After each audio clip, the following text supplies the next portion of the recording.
Salut à tous, je reviens aujourd'hui avec un nouveau bilan lecture.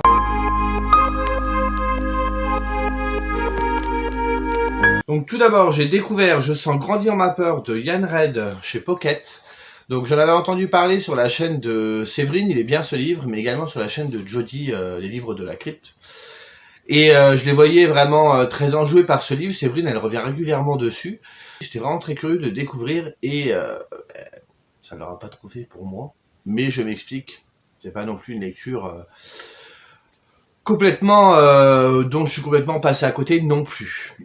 Donc ici on va suivre une femme qui est avec son petit copain Jake en voiture, ils se sont rencontrés quelques mois avant, et son petit ami va la présenter à ses parents. Donc quand le roman commence, ils sont en voiture et ils discutent tous les deux. J'en dirai pas plus parce que le livre est vraiment trop court et ce sera pas vraiment pertinent de ma part. Donc une lecture en demi-teinte pour moi. J'ai trouvé d'abord toute la partie qui se passe dans la voiture où les deux personnages échangent. Je me suis vite ennuyé en fait. Leurs échanges, c'est pas qu'ils étaient inintéressants, mais je trouvais que ça bougeait pas beaucoup. Même si, vous le verrez en lisant, il y a des éléments qui se passent qui sont assez bizarres. Enfin, et en plus, ce qui est bizarre, c'est que ça nous interpelle que nous. Les personnages n'ont pas l'air de trop faire attention à ce qui se passe, et toi, t'es là, tu te dis, ben, c'est quoi le problème là, il y a quelque chose de, de bizarre. En plus, la personne, la femme dans le récit, elle commence à comme avoir une angoisse qui monte en elle, et on se demande pourquoi, parce qu'on se dit, ben, pourquoi elle commence à avoir peur comme ça. Elle va juste, bon, après il y a le stress, forcément, on va présenter ta belle famille, tu stresses un peu, ce qui est logique. Mais tu sens que la femme, elle a un comportement qui est assez, ouais, tu comprends pas trop en fait. Et du coup, le titre reflète bien, plus ou moins bien, l'ambiance du roman. C'est Je sens grandir ma peur. C'est que vous allez voir que tout au fil du récit, vous avez. Alors moi, je dirais pas que j'avais vraiment peur. Ce serait plus un sentiment de mal-être, de malaise, parce qu'on va être également sur un roman d'ambiance. Et au fil des pages que tu tournes, tu te dis mais c'est bizarre. Qu'est-ce qui se passe là? T'es en interrogation tout le long du récit. Il y a une espèce de mystère de ouais, je sais pas. Il y a quelque chose de je saurais pas comment l'expliquer. C'est là où je trouve que la plume de l'auteur et la façon qu'il a narré son histoire est vraiment bien jouée malgré tout. Parce qu'il arrive à amener... ouais, il prend le lecteur vraiment à partie avec... Il y a une sorte d'émotion qui surgit, je trouve. Ouais, oui, j'arrive même pas à trouver les mots. Mais c'est au fur et à mesure, vous verrez. Il y a le mal-être qui se présente. Il a usé aussi, je trouve, dans sa narration, de certaines images qui interpelle le lecteur, mais dans le mauvais sens du terme également, qui va faire naître en nous le malaise, l'incompréhension, un peu de peur. Oui, c'est vrai qu'il y a un peu de peur, un peu d'angoisse. Je dirais plus de l'angoisse que de la peur.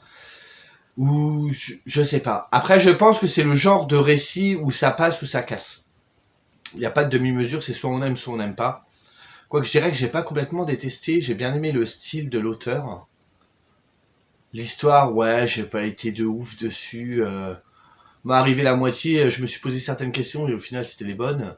Je dis pas que j'ai deviné non plus, hein, parce qu'il y a vraiment, c'est pour ça que je vous en dis pas plus, vous verrez en découvriront le truc, qu'il y a vraiment, faut vraiment aller jusqu'au bout pour découvrir le pourquoi du comment. Mais je trouve en plus il y a un sentiment d'inachevé chez moi, je trouve que, je sais pas, il y a quelque chose qui fait que, je sais pas, il m'a manqué quelque chose. Vous voulez quelque chose de creepy, je pense que vous pouvez y aller, j'aurais pas grand chose à dire en fait de plus dessus. Je trouve que ouais, l'écriture de l'auteur, elle interpelle assez. Je trouve qu'il fait naître vraiment, il a cette aisance pour faire naître, jouer avec les émotions du lecteur qui est vraiment très bien vue. Et c'est vraiment, je pense, une expérience de lecture à faire. Si vous aimez bien ce genre de lecture, allez-y. Je vous dis ça, mais au final, si quelque part, parce que je sais que si je le recroise un jour et qu'on me dit t'as bien aimé ce livre-là, je dirais ah, il interpelle quand même. Ce livre-là, il a un truc. Mais j'ai pas eu de coup de cœur ou quoi que ce soit. Je serais même sorti un petit peu déçu, je fais ah ouais. Mais voilà, encore une fois, c'est le fait que bah, tout le monde est hypé par ce titre, donc tu le prends en ayant des grandes attentes, et au final, bah, tu te ramasses un peu les dents au final, parce que tu dis ouais, c'était bien, mais je pensais que c'était mieux que ça. Donc c'est le souci parfois. Pour le challenge 2022, vous savez, j'ai mon challenge annuel où je lis un livre de ma palle, des reliques de ma palle tous les mois. Et ce mois-ci, j'ai décidé, donc comme c'était le mois de la femme, le mois de mars, j'ai décidé de lire Natacha Campouche, 10 ans de liberté, J.C. Lattès. J'avais déjà lu le premier qui était Natacha Campouche, 3096 jours. Ah, j'ai cru qu'il y aurait une image du précédent. Bah, c'est pas grave, je vous ferai une insert. où 10 ans après s'être sauvée de son cauchemar, Natacha revient sur sa liberté en fait. Comment se sont passées pour elle les 10 années suivantes où elle a retrouvé la vie normale, la vie réelle, loin du cauchemar qu'elle a vécu.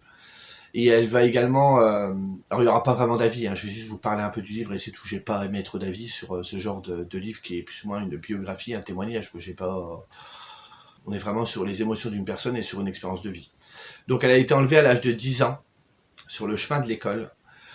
On a essayé de la retrouver pendant des années, on ne l'a pas retrouvée. Et finalement, au bout de 8 ans, Natacha a réussi à s'échapper et à fuir son ravisseur qui a fini par se suicider sous les rails d'un métro ou d'un train, je ne sais plus exactement. Et du coup, ça avait fait un gros buzz, on va dire.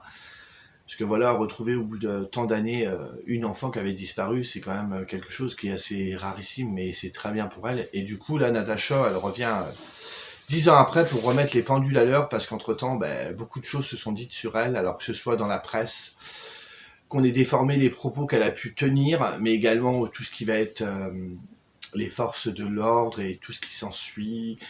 Il y a vraiment eu des quiproquos, on a interprété ses paroles sans vraiment... Après, elle a pu être aussi maladroite dans son récit. Forcément, ça appelle à beaucoup d'émotions, à beaucoup de souvenirs chez elle, et parfois elle peut perdre un peu ses mots et se perdre dans ce qu'elle dit, et elle revient là-dessus. Mais moi, je voudrais déjà souligner, c'est que Natacha Campouche, c'est une femme d'une force incroyable. Moi, j'étais vraiment révolté quand j'ai lu ce qu'elle nous explique ici, parce qu'elle a quand même vécu l'enfer pendant 8 ans. Elle a réussi à garder une force mentale, mais c'est incroyable. Je trouve que c'est incroyable que cette femme, elle a réussi jusqu'au bout. Pour donner une image, en gros, elle s'est jamais mise à genoux devant lui. Mais littéralement.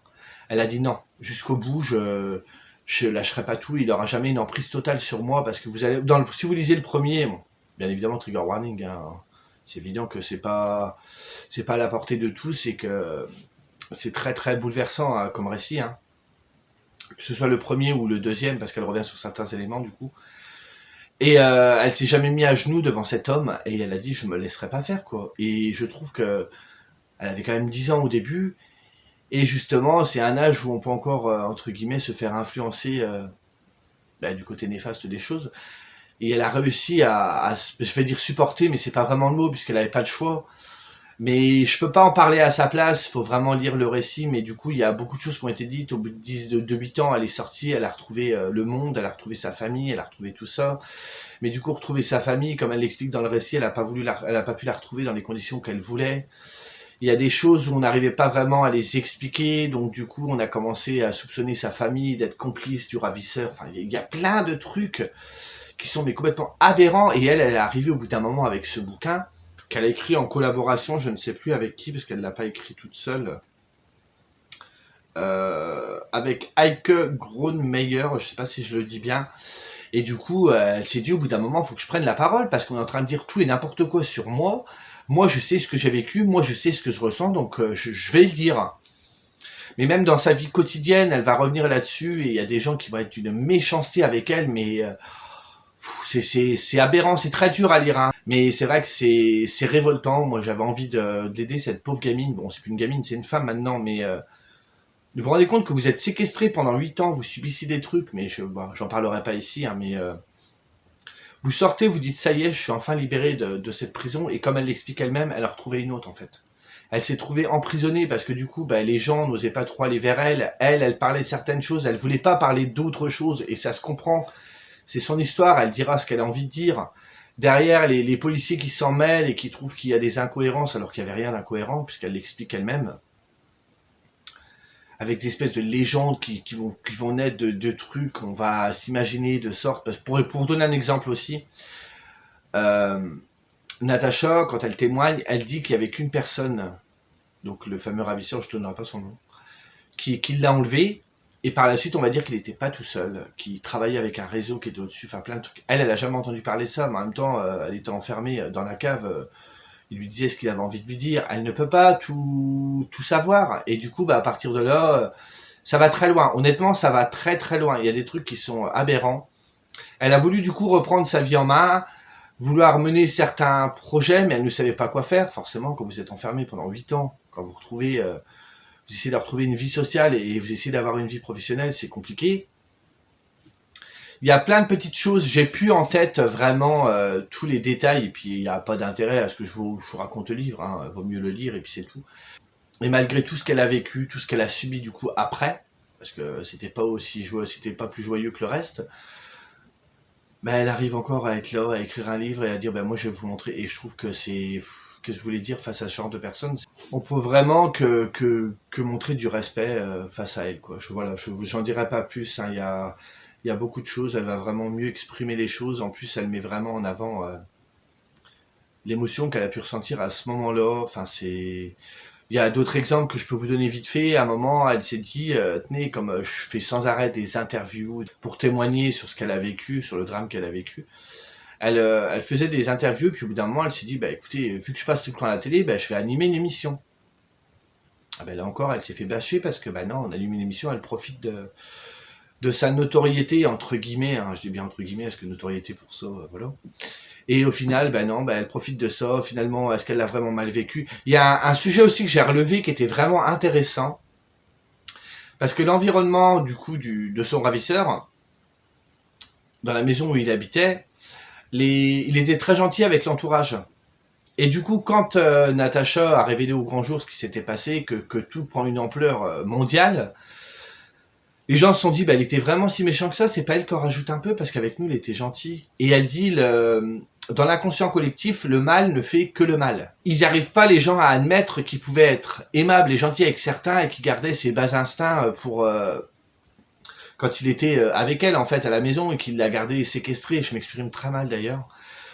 Et du coup, ils n'arrivent pas à faire le... Ils font un amalgame entre les deux, donc du coup, il n'était pas si méchant que ça, c'est elle qui en rajoute. Vous vous rendez compte, la violence des propos, quand même, ça va très très loin. Je vais m'arrêter là, je vais pas en parler plus longtemps, mais je sais que moi c'était quand même quelque chose qui avait défrayé la chronique, qui mettait aussi de l'espoir, parce que du coup une personne disparue qu'on retrouve 8 ans après et dans de bonnes conditions, ben voilà, ça fait plaisir, et du coup de voir que cette femme elle est là aujourd'hui, elle est droite, elle est fière avec tout ce qu'elle a vécu et qu'elle arrive encore à tenir debout, moi respect, quoi. Je vois pas ce que je pourrais dire d'autre. Ensuite, on va parler de la LC du mois de mars, qui était un King par mois ensemble, donc qui est organisé par Céline Lecture, Armance, Around the Corner, Chronique de Lully et Monsieur Cabric.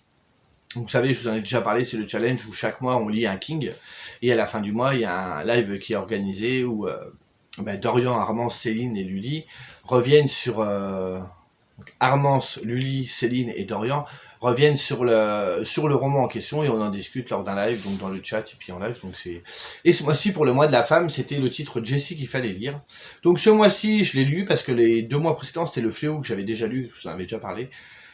Donc du coup, lecture en demi-teinte aussi, hein. Ici, on suit Jessie. Donc Jessie, elle est avec son mari qui s'appelle Gérald, qui vont dans une espèce de maison de campagne, on va dire.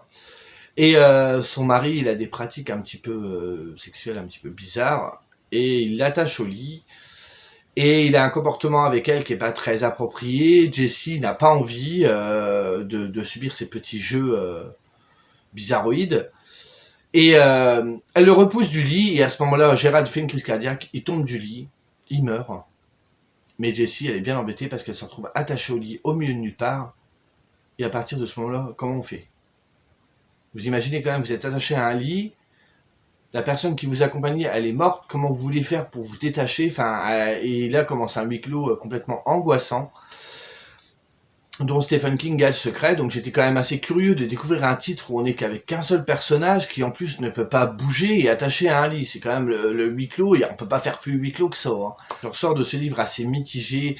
Autant j'ai adoré la première partie, je dirais les 200 premières pages, autant après j'étais moins hypé. Franchement, c'est à lire quand même, parce que je trouve que là, Stephen King révèle encore une fois de plus son talent. Il aborde quand même des thèmes sur le féminisme assez, je vais dire, précurseur, même si on en parle beaucoup aujourd'hui, on en parlait beaucoup moins avant. Le roman date, je crois, c'est début 90, si je vous dis pas de bêtises. Voilà, 92. Donc vraiment, vraiment bien vu. Alors, il y va pas avec le dos de la cuillère, hein, il aborde vraiment les choses frontalement, et c'est pas plus mal. Parce que... au bout d'un moment, il faut dire certaines choses. Il y a un trigger warning de ouf, hein, parce qu'il se passe vraiment des trucs vraiment assez qui peuvent vraiment choquer beaucoup de monde. Je vais pas vous dire les triggers, malheureusement, parce que sinon je vais spoiler un peu le livre. Et rien que le début, quand vous voyez que Gérald a des coups sexuels assez douteux, vous doutez bien que voilà.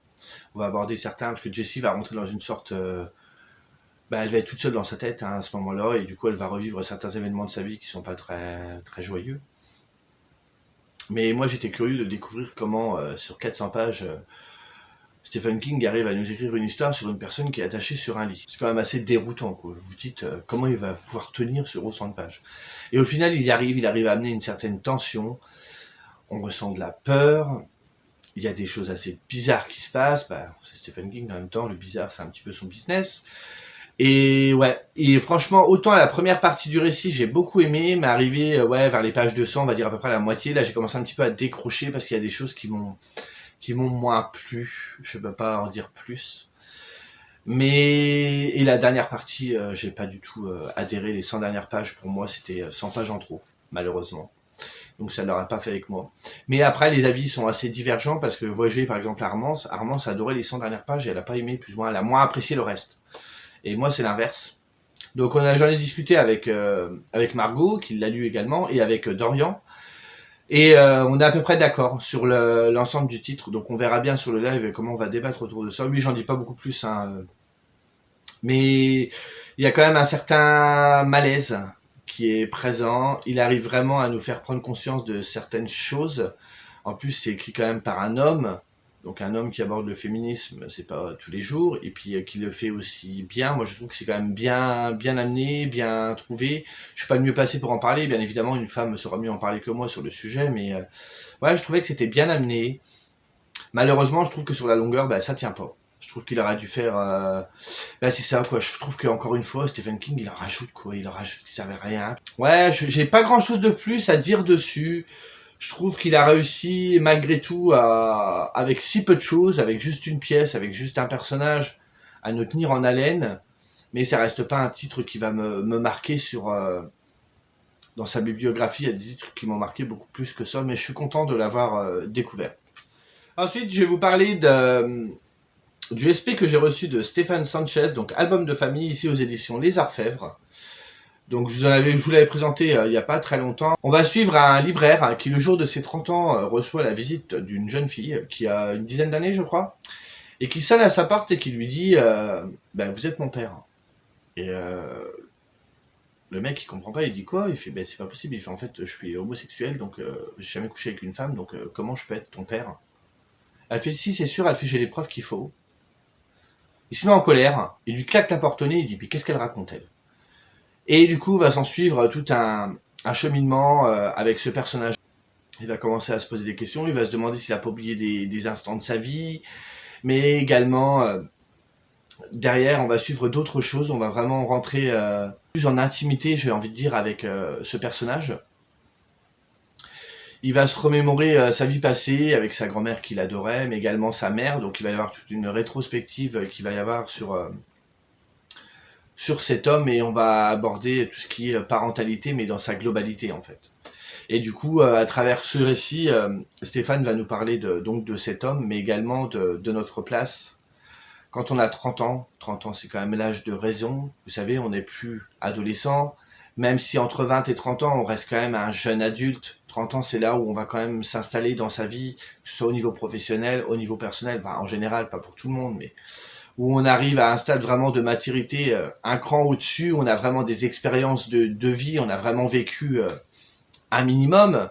La plupart des gens, en plus, pas tout le monde, mais la plupart des gens aussi sont aussi parents et tout ça, où il y a vraiment cette recherche où on commence à se connaître un peu mieux. Et du coup, ce personnage masculin, Stéphane fait le choix de ne pas lui donner de prénom, mais comme ça, le lecteur peut plus s'identifier, justement. Il va commencer à se poser certaines questions. Donc on va aborder ici tout ce qui va être aussi une nostalgie, de temps qui passe, on se dit on a déjà 30 ans. Il va être question de tout ce qui va être remords, regrets, ce qu'on a pu faire dans sa vie, ce qu'on a pu regretter ou pas, ce qu'on aurait voulu faire mais qu'on n'a pas fait. Le caractère en plus du personnage est assez introverti par certaines choses et il n'ose pas. Et du coup, la personne avec qui il vit lui dit, bah écoute, faut oser dans la vie, faut pas que tu t'arrêtes à ça, quoi. Il dit, faut que tu saches te défendre, je serai pas toujours là pour toi. Et du coup, il y a toutes ces sortes de questions qui vont se poser et qui auront été déclenchées par justement la visite de cette gamine. Mais du coup, comme quoi, même si on fait des erreurs dans la vie, tout ça, on peut les réparer. Il y a vraiment une philosophie de vie, vous savez, où on doit vivre l'instant, pas se poser trop de questions. Et puis que les erreurs qu'on fait en général, bon pas toutes, mais certaines on peut les réparer, qu'il faut vraiment être dans... Il y a vraiment cette notion de résilience, moi je trouve, qui a vraiment résonné dans ce livre, où au bout d'un moment il faut savoir, vous savez, on se pose, alors écoute, dans ta vie t'en es là, là, là, c'est ce qu'il va faire le personnage, il va se poser plein de questions sur lui-même, et faire un espèce de bilan sur ce qu'il a été, sur ce qu'il veut être, et là il en est à l'instant T, et il se dit c'est maintenant ou jamais. Ce qui est bien, comme je vous l'avais expliqué la dernière fois, je trouve que les chapitres de Stéphane sont assez courts, donc le livre, il écrit jamais des livres très longs, mais c'est pas pour autant qu'ils sont dénués d'intérêt, bien au contraire. Donc il écrit des chapitres assez courts, donc du coup c'est assez addictif, on a vite fait de tourner les pages. Je trouve que dans un si petit livre, il arrive quand même à aborder pas mal de sujets, moi je me suis reconnu dans beaucoup de choses, même si je suis un petit peu plus vieux que 30 ans, je juste 10 ans de plus, on va pas dire. Et du coup, il aborde certains sujets qui sont vraiment intéressants sur, sur arriver à 30 ans, c'est un peu un âge charnière où on change encore de dizaine et où on change encore de point de vue sur la vie, sur plein de choses. Hein, on grandit, forcément, on change. Il fait ça avec une plume. Moi, j'aime beaucoup la plume de Stéphane. Alors, je dis pas ça parce que c'est un SP, hein, bien évidemment. Mais ce qui est bien, c'est que par rapport à la nouvelle amie, où derrière c'était écrit thriller psychologique, j'étais parti avec une certaine idée préconçue du récit, et j'étais ressorti pas vraiment déçu, mais j'avais trouvé des points négatifs, enfin je vous en avais parlé, qu'ici je suis arrivé vierge de tout, j'ai commencé son truc, et je trouve que, ouais, il y a une bienveillance dans l'écriture à Stéphane, c'est léger, je trouve qu'il aborde mieux certaines notions, tout ce qui va être sentiment et tout, mais après il n'explique pas tout, je trouve, comment expliquer ça ? C'est amené de façon assez légère, hein, parce que l'écriture de Stéphane est très légère. Il s'encombre pas de détails, il va vraiment à son but. Il amène vraiment ce qu'il a envie de dire et c'est sous-jacent en fait. Au fur et à mesure de votre lecture, en fait, il y a des choses qui vont surgir d'elles-mêmes. Et voilà, il y a certains trucs où vous aurez des points communs, vous allez vous dire « Ah ouais, d'accord, ça j'ai déjà été plus ou moins dans cette situation. » Et j'ai beaucoup aimé, et en fait quand j'ai refermé le livre, il y a un petit instant de réflexion qui se fait, donc on n'est pas non plus, attention hein, quand je vous dis instant de réflexion, c'est par rapport à soi-même en fait. Je trouve que ce livre-là il nous ramène un peu à nous-mêmes aussi, comme je vous dis, d'où on vient, où on va, et à l'instant T, qui on veut être. Et franchement c'est des questions qu'on se pose à cet âge-là. Encore une fois, je pense que Stéphane s'est servi de son expérience personnelle, et qu'il a tout retranscrit sous forme d'histoire, mais tout est bienvenu. Donc faut pas y aller en restant juste sur le suspense, vous savez, de se dire, bah alors, c'est le père ou pas de la gamine? Oui, le suspense, vous l'aurez jusqu'au bout, il n'y a pas de souci de ce côté-là. D'ailleurs, il va pas se mettre à faire des dénouements de folie, à vous retourner le cerveau et à vous inventer un personnage qui arrive derrière les fagots et que vous voyez, il n'y a pas de truc comme ça. On reste sur quelque chose de très concret qui peut arriver dans la vraie vie, en fait. Il n'y a pas de... Ouais, on n'est pas dans quelque chose de grandiloquent. Et du coup, il n'y a pas que ça. Moi, je me suis dit, il va y avoir un petit suspense, et puis voilà. Et en fait, non, on amène vraiment sur autre chose par rapport au personnage masculin, qui était vraiment bienvenu. Et je suis content parce que s'il me l'avait pas envoyé, Stéphane, je sais pas si j'aurais été moi-même le lire, j'en sais rien. Je sais pas. Bah non, c'est fait, donc je ne sais pas, mais je sais que je me repencherai sur certains récits de Stéphane par la suite parce que... Ouais, il a quelque chose à lui, je trouve il y a une certaine douceur dans l'écriture, c'est agréable, c'est pas prise de tête, mais ça reste assez ancré dans une réalité quelque chose qui pourrait arriver à tout le monde en fait. Et j'ai vraiment passé un bon moment entre deux lectures, je trouve que ça c'est bien, voilà. C'est pas trop lourd, c'est pas trop léger non plus. Il nous faut poser certaines questions, donc il prend le lecteur un peu à partie pour faire poser certaines questions. Enfin, j'ai passé un super moment encore une fois, c'était vraiment sympa et j'aurais même préféré, je pense, à celui-ci à La Nouvelle Amie, je pense. Parce que du coup, il n'y a pas le fait que j'ai pas été parasité par cette idée, vous savez, de termes qu'on donne à un récit. Donc là, je vous dis, je vais lire roman à suspense pour rester très vague et ne pas vous influencer si vous voulez le lire. Mais sympathique. Pour le mois de mars, j'ai lu mon 3e tome de ma saga annuelle, donc qui est Time Riders. Donc ici, c'est le tome 3, c'est Code Apocalypse. Ai-je besoin de revenir sur de quoi je parle? Si des fois des nouveaux arrivent et qu'ils ne savent pas, donc on va suivre 3 jeunes personnages. Il y a Liam, Maddie et Sal. Ils viennent tous les 3 d'un moment différent. Donc Liam vient de 1912 où il est prêt à mourir dans le Titanic. Il est sauvé par une personne au dernier moment. Euh, Maddie, elle est prête à mourir parce que son avion va s'écraser. Il y a un homme qui apparaît devant elle 2 minutes avant et qui lui dit c'est soit tu viens avec moi, soit tu vas mourir dans le crash de l'avion. Et la troisième personne qui est Sal, donc je ne dirai rien, pareil, qui manque de décider, je vous dis pas comment parce qu'on le découvre plus tard, et qui vient du futur, qui vient de 2026. Et tous les trois se retrouvent en 2001 et ils vont devenir les Time Riders. Et leur but, c'est d'essayer, chacun a une fonction, donc que ce soit Liam, Maddie ou Sal, et à eux trois, ils doivent empêcher les dysfonctionnements qui se passent, c'est-à-dire qu'il y en a qui effectuent, parce que dans le futur, on a découvert le voyage dans le temps. Et du coup, les gens du futur savent ce qui va se passer, et il y a des choses qui ne leur plaisent pas, donc ils remontent le temps pour essayer de changer certains événements pour que la catastrophe ne se produise pas plus tard. Mais quand on change un élément dans le passé, vous savez, c'est l'effet papillon. Dans le futur, ça devient un bordel sans nom. Donc du coup, ils sont là pour que la ligne du temps reste comme elle est et qu'on n'y touche pas, et c'est leur mission. Donc ce troisième tome, dans la lignée des deux premiers, là on reconnaît vraiment, comme j'ai lu, le premier était très introductif, on nous installe l'univers et tout, les personnages sont encore un peu hésitants, là ils commencent vraiment à prendre leur marque, et du coup on voit qu'il y a un certain schéma narratif. Je prends un exemple précis et qui va parler à tout le monde. Quand vous lisez Harry Potter, à part les derniers tomes, mais quand vous lisez Harry Potter, les premiers tomes c'est toujours pareil, c'est la première année, il est chez son oncle et sa tante, il débarque à Poudlard, il prend le Poudlard Express, il arrive à Poudlard, c'est toujours un peu le même schéma, vous voyez ce que je veux dire? Le professeur des forces du mal change tous les ans, il y a toujours une certaine répétition, même si dans la forme, mais le fond change. Et là, c'est un peu le même principe. Il y a toujours ce truc il va se passer quelque chose, on va retourner dans le temps. Même si c'est différent du deuxième, je ne vous dis pas à quelle époque on va. J'ai eu un peu plus de mal à le lire pour une raison qui est très simple. C'est qu'on est sur une période historique assez ancienne, je dis pas laquelle, et du coup j'avais pas envie de ça en ce moment, et je peux me justifier parce que ce mois-ci j'avais tiré, vous savez, Mort Noir dans le petit bocal là, des titres que vous vouliez que je vous donne un avis, et au final je l'aurais pas lu jusqu'au bout, j'ai lu 70 pages, et en fait c'est pas que j'avais pas envie de le lire, c'est que... Là si, j'avais pas envie de le lire. J'étais pas dans un mood historique, et j'ai commencé à lire, et je m'ennuyais, j'avais pas envie, je sentais que j'avais pas envie, donc j'avais pas envie de me forcer à finir le roman et après leur revenir et vous dire j'ai pas aimé, ça c'était pas terrible, ça non plus. Mais en fait je sais que ça va jouer sur mon humeur, c'est pas vraiment un avis objectif. Donc j'ai dit Laurent, range-le, on le lira plus tard, c'est pas grave, que de venir et de vous dire n'importe quoi et que mon avis soit parasité par mon humeur. Donc voilà, j'avais pas envie de ça. Donc là j'ai eu un peu plus de temps de le lire, même si ça se lit très bien. J'ai mis quand même une semaine à le lire, il est pas très gros, hein. Enfin il est pas très gros. Il fait 450 pages, c'est écrit plutôt gros, hein. On n'est pas non plus sur... Les chapitres sont pas très longs. Mais du coup, comme on était sur une période historique assez lointaine, j'avais pas trop envie de ça. Mais malgré tout, ça se lit bien. J'ai bien aimé. On commence vraiment à voir, malgré tout, qu'un tome, une mission, mais l'auteur construit derrière un fil rouge qui commence à prendre de l'ampleur. Il y a des mystères qui s'installent, on n'a pas des réponses à tout, donc il arrive quand même à alpaguer et appâter son lecteur pour qu'on continue.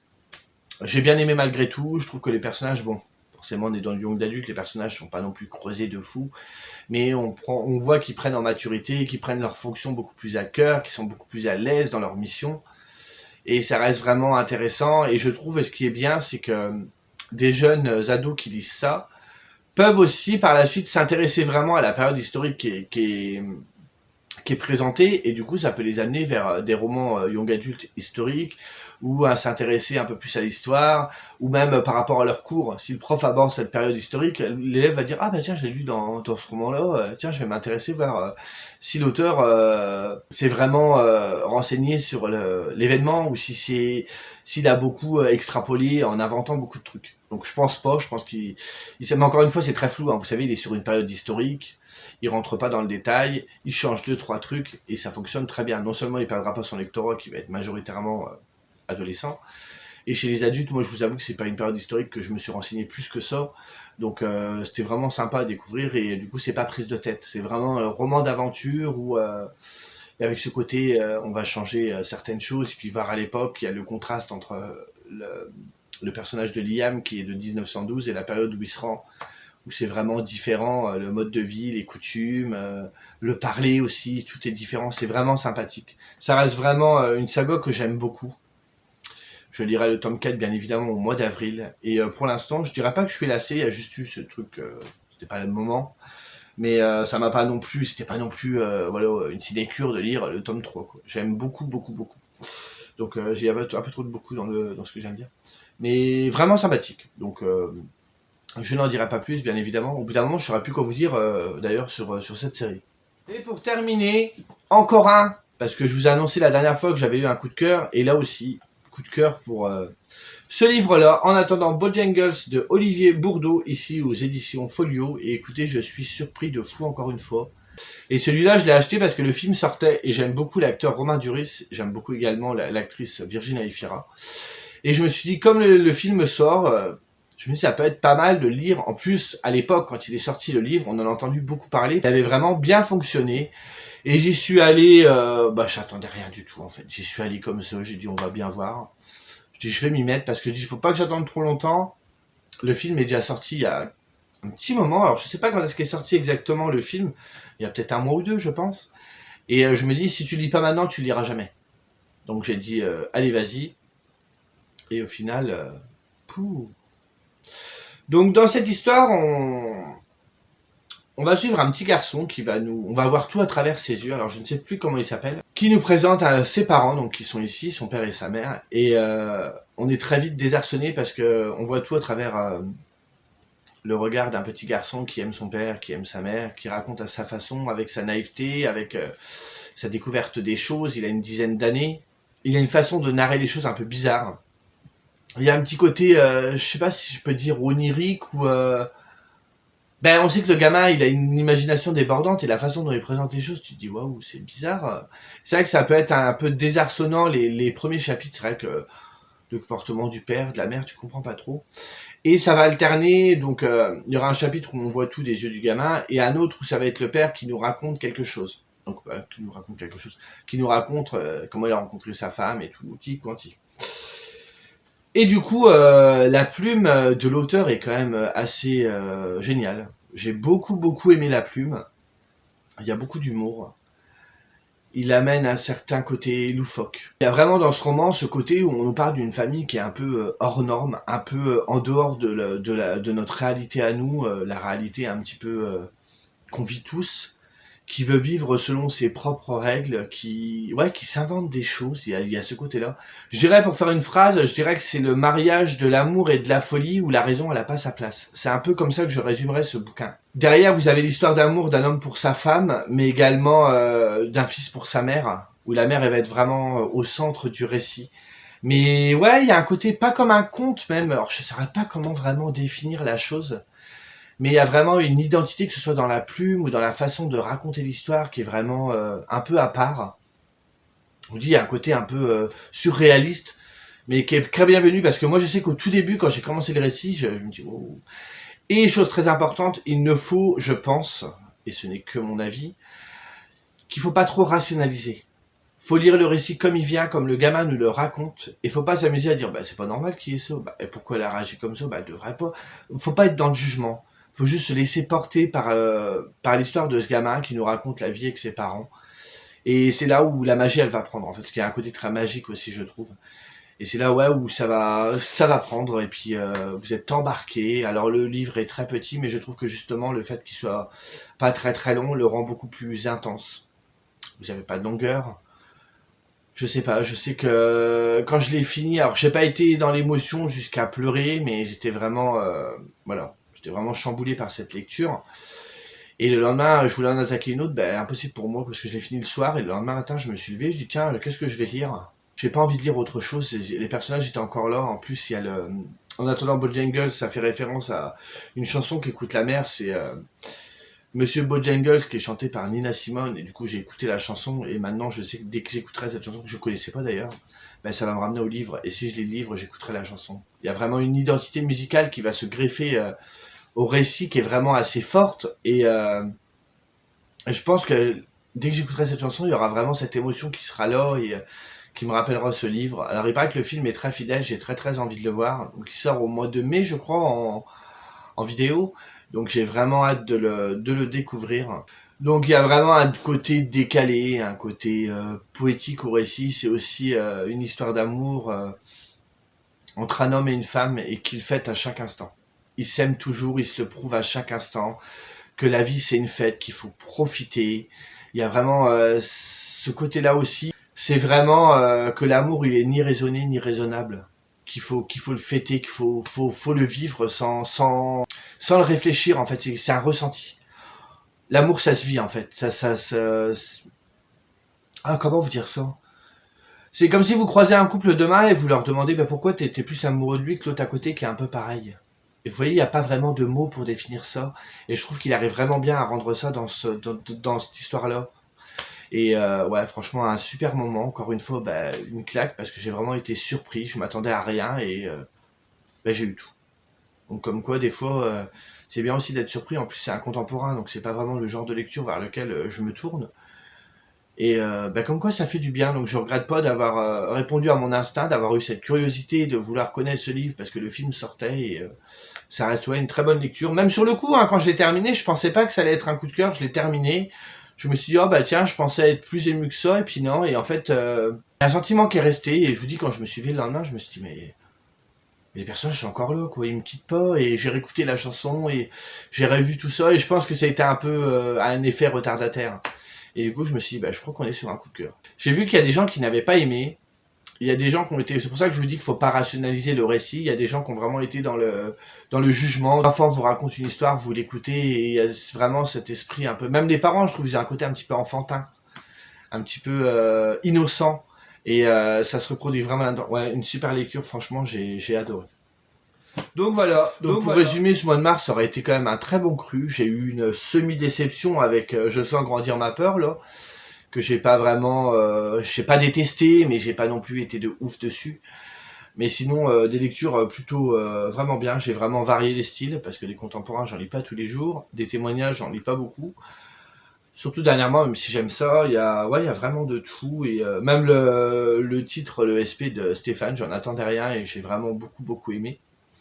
D'ailleurs que je remercie beaucoup pour l'envoi. Même le SP, c'est voilà le SP de Stéphane qui est pas vraiment ma came de base et que j'ai vraiment beaucoup aimé.